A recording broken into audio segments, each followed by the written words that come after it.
قالوا ادع لنا ربك يبين لنا ما لونها قال إنه يقول إنها بقرة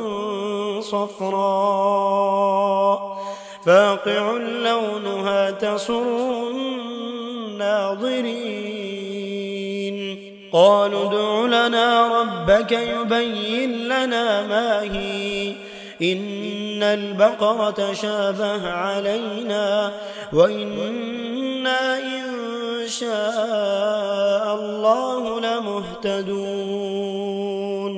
قال إنه يقول إنها بقرة لا ذلول تثير الأرض ولا تسقي الحرث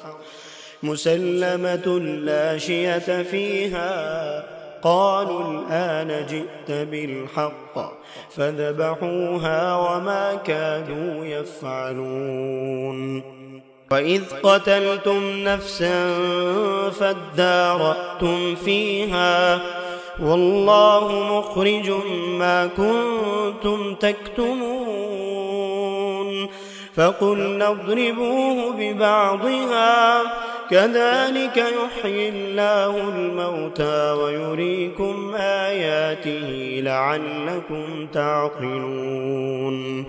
ثم قست قلوبكم من بعد ذلك فهي كالحجارة أو أشد قسوة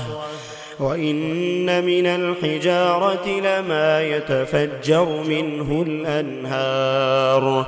وإن منها لما يشقق فيخرج منه الماء وإن منها لما يهبط من خشية الله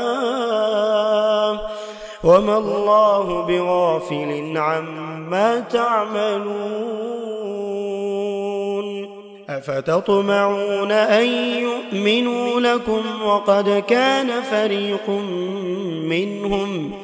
يسمعون كلام الله ثم يحرفونه من بعد ما عقلوه وهم يعلمون وإذا لقوا الذين آمنوا قالوا آمنا وإذا خلا بعضهم إلى بعض